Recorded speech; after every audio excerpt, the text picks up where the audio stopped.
So Sarah, thank you very much for joining us to talk about resurrection and moral imagination, which people are very excited about here. So Well, thanks for asking me. that's all right. It's a real pleasure. So look, first of all, I just want to ask you, what was the genesis of the book? What led you to write it? Well, I think mainly something we've already touched on in the pre-conversation, which is that we don't really often talk about resurrection very much, and yet we say it's actually the core of our faith. It's the kind of keystone. I guess my experience, like quite a lot of people's, had been we place a lot of emphasis on Lent and preparing for Easter, and then the Easter is kind of long, and you kind of arrive at Sunday pretty much exhausted, and then everyone just goes home again, and that's it. And I guess I felt for myself, I wanted to really work through what I thought it meant. And I guess that other question, if it does mean as much as we think it means, then that must have an impact on our whole imaginative sense of life. And that was really what I was trying to get at. And what were your hopes for the book when you wrote it? Well, I guess I tend to write and I need to work things out for myself. So in the first instance, the hope was just that it would give me an opportunity to really work something through. And then I guess I didn't have giant ambitions for the book in terms of, bestseller lists, but I hoped it would be helpful to other people who are asking that kind of a question. And I've deliberately engaged not just with theologians, but with secular philosophers. And I guess really a large part of the audience that I implicitly had in mind were people who weren't necessarily, card-carrying Christians, but who had some sense of sympathy for the spiritual life, but couldn't make anything of this strange doctrine. And I guess I was trying to make it, or trying to explore it in a way that could be accessible to people who didn't necessarily identify as Christian. Yeah. No, I mean, just speaking personally, one of the things I found really helpful was the kind of dialogue you had with Iris Murdoch and Raymond Gaita. Now, I hadn't read Gaita, but Iris Murdoch I read years ago at university and was really impressed with the sovereignty of good. And I really valued the way that you looked at that with complete respect. I mean, what an amazing thinker and writer she was, but then actually showed how additive Christianity is to that, how rationality and rationalism can only take you so far. And there is something about the imaginative realm that is enabled by the resurrection and the resurrection accounts that takes you that bit further. Yes, and I guess I would say Murdoch and Gaita aren't philosophers who are confined to rationalism, which is, I guess, why they're so interesting, because they are very much open to this, this kind of mystery, or the other with a capital O, or this other dimension, but they resist a theological account of that mystery and that other. And I totally understand the reasons for that. I mean, as I say in the book, that was where I came from as well. But I also think in the end, there's something almost that they're implicitly relying on, which they can't then give an account of. Exactly. Yes. And that was, I didn't really know that in advance of writing the book, but that there was a kind of view that I came to in the process of it. And certainly reading Murdoch's novels, I mean, she can never really leave Christianity behind, can she? No, she really can't. She wants to. Intellectually, she does, but emotionally, she actually can't do it. That's right. It's interesting, isn't it? Yeah. Okay, so how is so you wrote the book, I think it was published in 2014? That's right, yes. So how has your thinking developed since then?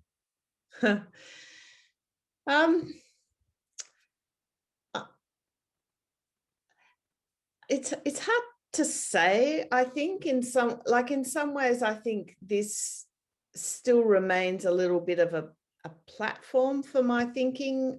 There were things I came to see in the way I came to see them in the writing of this book, which still provide the fundamental grounding for a lot of my thinking. But I guess what has developed more is the impact of my own practice of meditation on my thinking and living. And I think that continues, but because it continues in a way by changing me, it becomes hard to look at from the outside and say, oh, this is how I'm changed. Interesting. It's hard.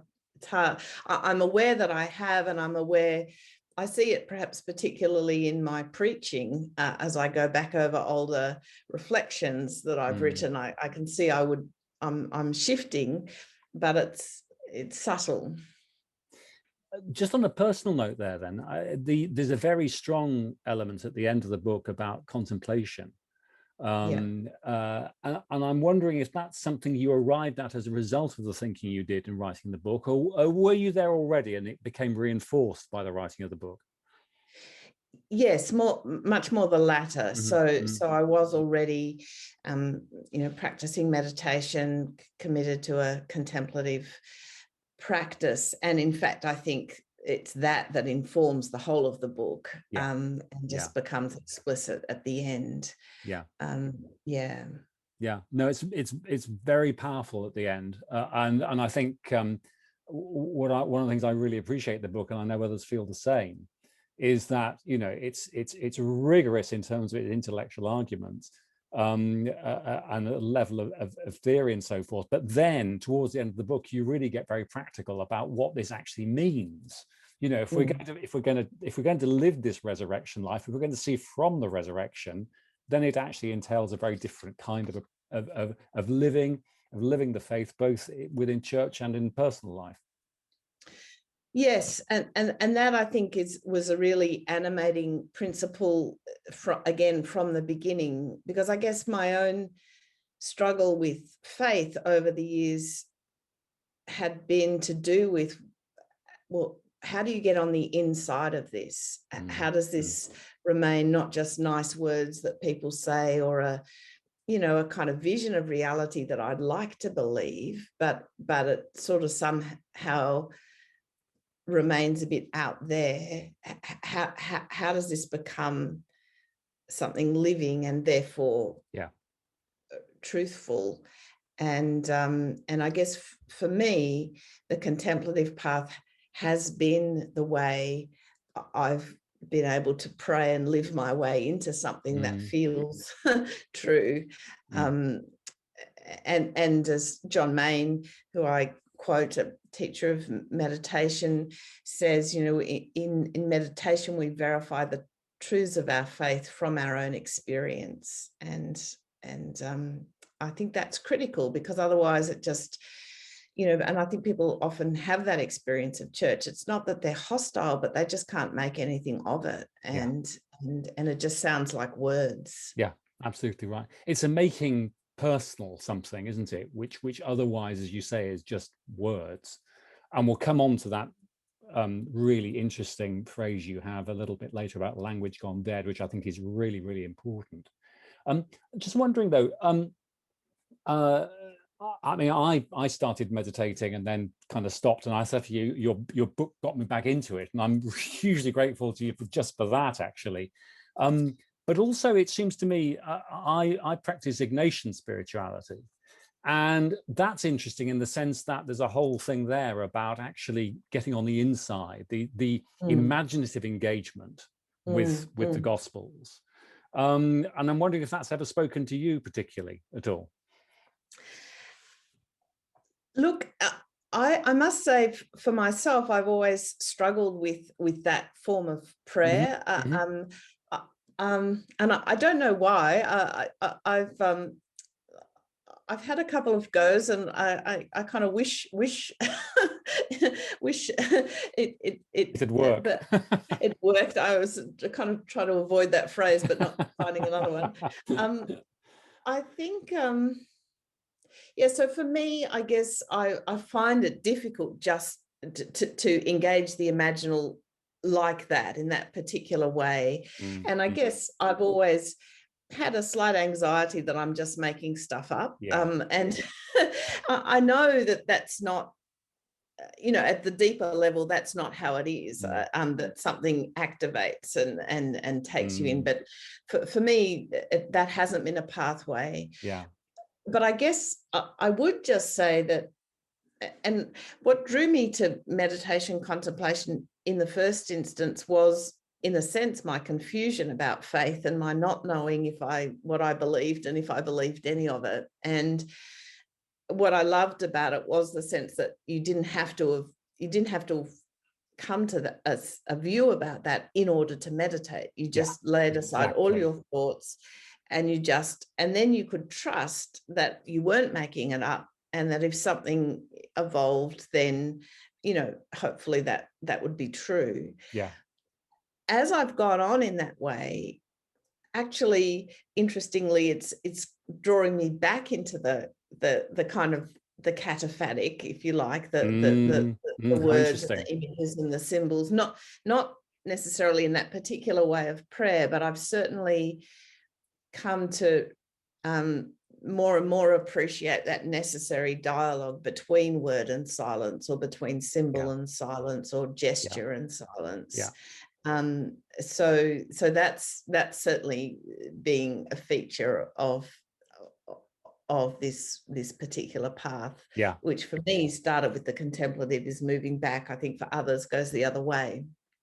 Yes, and you're putting me in mind here of Keats's wonderful phrase, negative capability. The apophatic way, that sense of actually just letting go, of not straining at complete clarity or certainty or whatever, and living with uncertainty and living with not knowing, and just allowing that to be.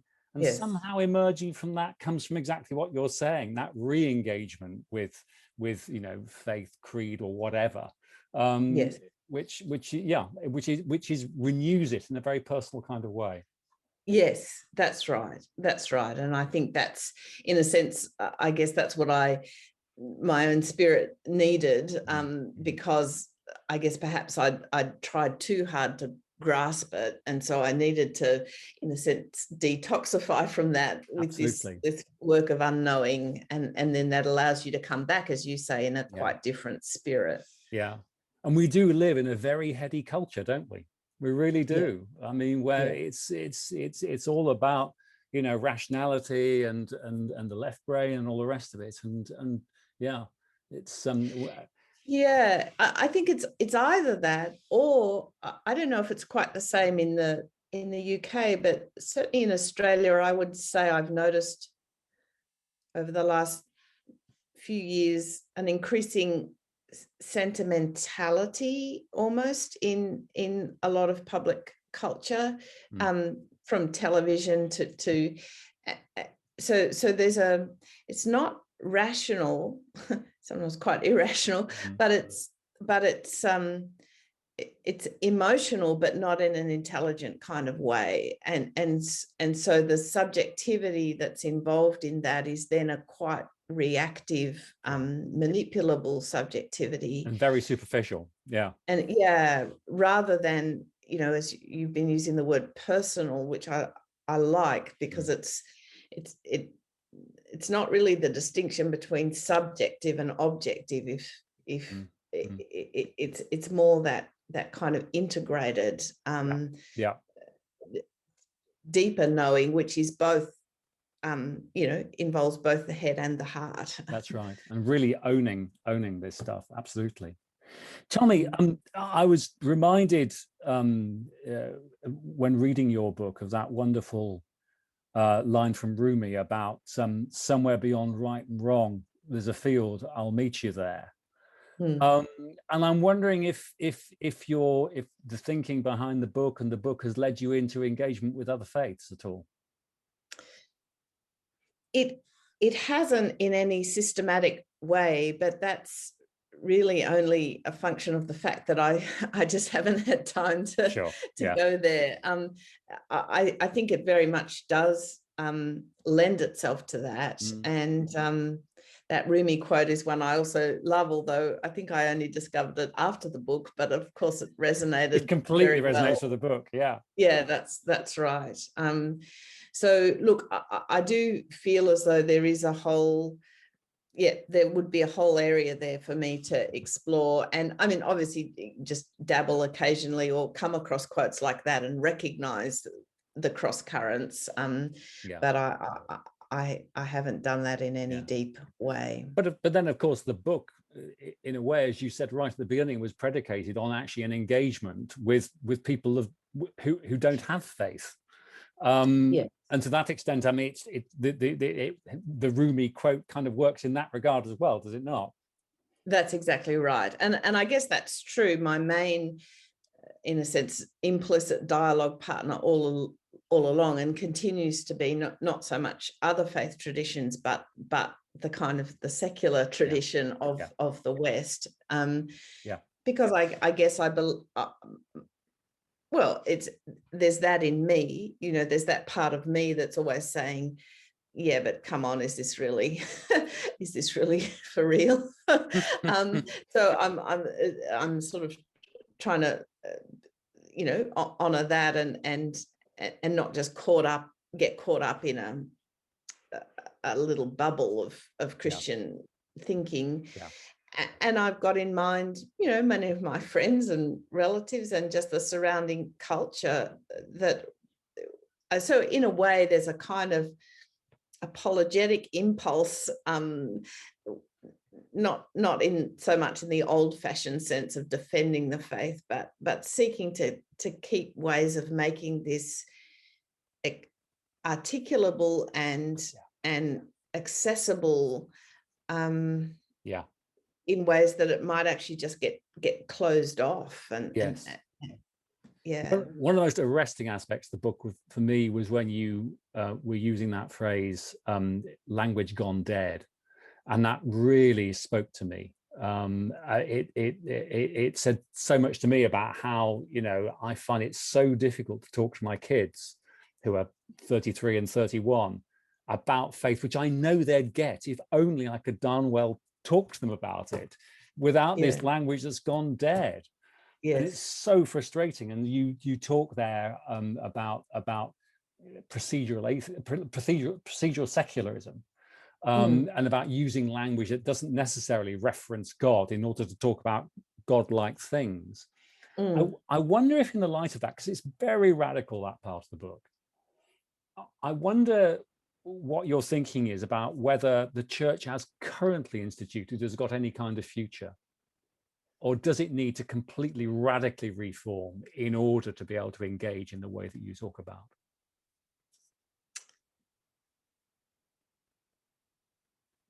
I mean, that's that's the multi-million-dollar question, isn't it?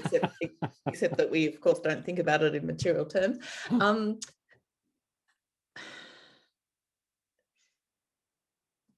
I don't know. I think I'd want to say a couple of things. One is that just reforming, like the real reform has to be, and this isn't original to me at all, this is stuff that Dietrich Bonhoeffer said, and absolutely, John Main says, and Ron Williams says, and but the key question is, are those of us who profess faith in living contact with the reality of which we speak, has it really come alive for us? And I mean, one of the quotes, I think it's in the book, and I often use because I really love it. John Main says, the church can only proclaim what it is. Yeah. It can only proclaim what it is in the process of experiencing, he says. And that's a challenging thing because, of course, you know, most people in the church are sincere, and they say, you know, they're being sincere when they say they believe or whatever. But sometimes I think that sincerity itself almost gets in the way, because people don't necessarily realize that how not deeply rooted they are. Which yes, very interesting. Yes, which sounds a judgmental, difficult thing to say, but again, you know, Iris Murdoch says at one point, you know, sincerity and truth aren't the same thing. No, and that truth has a kind of hardness about it, or a you know, that so it's useless to think about changing the form or using different language if actually we don't know what we're talking about. Absolutely. Yes. And we're not in kind of living relationship with that. And when that happens, or as that happens, because of course we're always, you know, it's not like we arrive, and it's not like we exhaust this journey into the mystery. But as that happens, then I think some of the forms and some of the words come alive again, like they have a kind of resurrection. And often, you know, for instance, some monastic communities are, in a sense, experiencing a bit of a revitalization, because when they've been true to their prayer, people recognize in that some depth that they're interested in. But people, by and large, aren't going, because the social compulsions around being a good person and turning up to church have just disappeared. Your average kind of community, if it's not in that process of becoming more deeply rooted in prayer, then it's not going to be enough. No. So I think that's the key issue, really, the deepening of the prayer of the church, and the kind of, and then I guess that does involve that real vulnerability about, well, where does this take us in this particular context, and all of that. It's a really interesting point you make. I was talking to somebody this afternoon about this, that certainly in the Anglican Church, it tends to be terribly hierarchical. Well, you know this, of course, but the assumption is basically the life of prayer really goes on in the clergy, you know. And the laity, they say prayers, they do intercessions, but it doesn't go much deeper than that. And one of the huge challenges, it seems to me, is to get the whole body of the church to understand the how life-giving prayer is. And as you say, unless you're animated by that, then no amount of structural reform or using language or singing songs in a different way is going to do you any good at all. No, that's right. And yet, and the tragedy is that there are people who come to church seeking that depth, and they don't find it. Exactly. And it's, or they're discouraged by it. Like, you know, I'm in communication with various people in the UK, some of whom are clergy, who find themselves really marginalised in either their congregation or their diocese, because actually that's not what's wanted. And it's a bit like, sometimes I hear some of the stories about the people who are marginalised because of, you know, and their kind of their depth and what they're seeking to offer and to open up, and the way they're marginalized in their diocese. And I kind of think, the church has a death wish for all this talk and anxiety about its survival. It actually has a death wish, because many of the people that I encounter, who it seems to me are the ones who are actually, they're the ones who can't find a place, who aren't understood, which I guess there's a venerable tradition of that, but it's also that it's sad. It's really sad. Yeah, absolutely. The kind of central to the thesis of the book is this thinking you share with James Allison about how resurrection life takes us beyond good and evil, and such judgment as there is a reconciling judgment, and it's not a condemnatory judgment. And once we start seeing from the resurrection, then the world looks a very different place. But actually how that works in practice in a world that is very, very judgmental indeed is another matter entirely.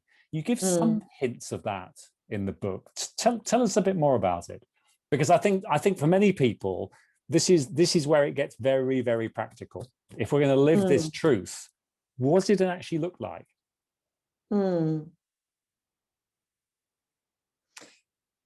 you say a little bit more about when you're thinking about a context that you might want to apply this, or So I'm thinking, so for instance, somebody who is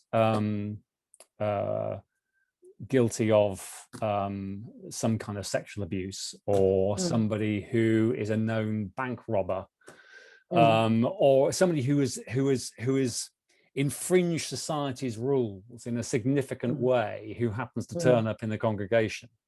Kind of, we know from the woman in adultery that Jesus would say, would name the sin. He does so in a way that actually gets everybody else to reflect on their sinfulness rather than condemn the woman. And I don't know how this works in a church context. I mean, that's just a blindingly, simple example. About how we deal with that.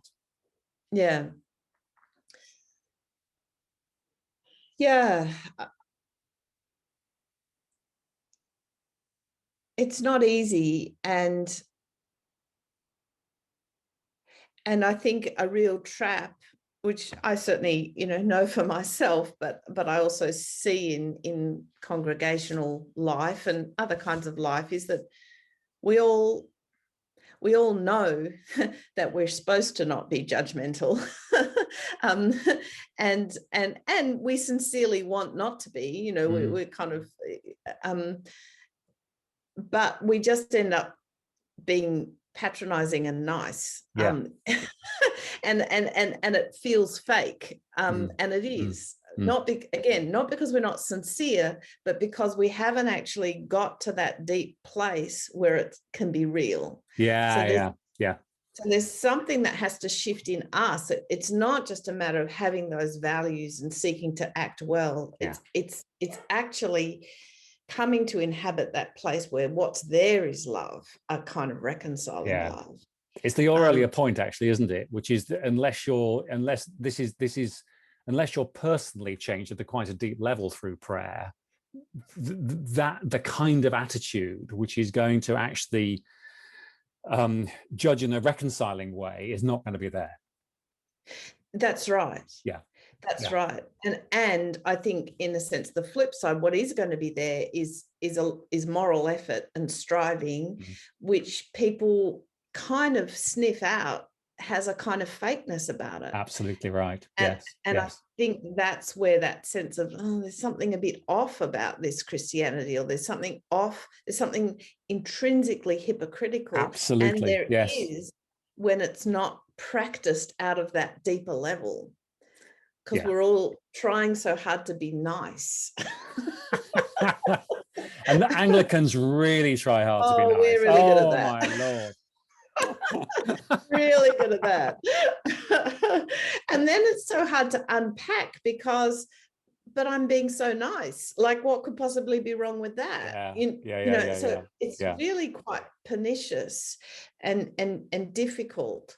And I guess my example in the book that I feel like it really helps to make visible what that could look like to get to that kind of place is the example of Sister Helen Prejean and in the film Dead Man Walking, because she partly it shows the effort it takes to get there. It's not like she is full of sweetness and light about this rapist and murderer that she has to engage with. She finds him repellent and difficult, but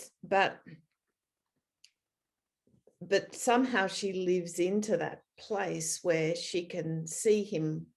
I say in the book, it's like she can see him whole.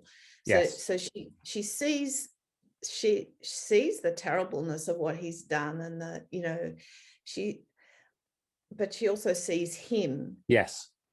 And I think the point about this reconciling love, which again is so brilliantly brought out in that film, it's not just that she's being nice and compassionate and but what being seen at that depth does for him is enable him to own what he's done, and therefore releases him. Yes. And so that's actually that fundamental dynamic of forgiveness, not that someone just suddenly agrees not to hold something against me, but that coming out of that depth of the whole of it being seen, I'm suddenly released from my own entrapment by the evil that I've done. And that's what's reconciling about it. But it's a very deep work, isn't it? It's a very deep work, but there's a lovely mirroring there, of course, with the story that opens the book as told by Raymond Gator about another nun who this time acknowledged the full humanity of, I can't remember, is it somebody who's mentally challenged, or it's a very ill woman, in a psychiatric ward. That's right.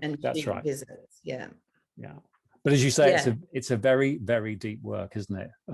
Exactly. And until that time, I think there was a wonderful moment in the book where you say, you're addressing this whole question of how the church, should engage with this whole question of judgmentalism when judgment's out the window because of the resurrection. And you say, well, it's going to be messy.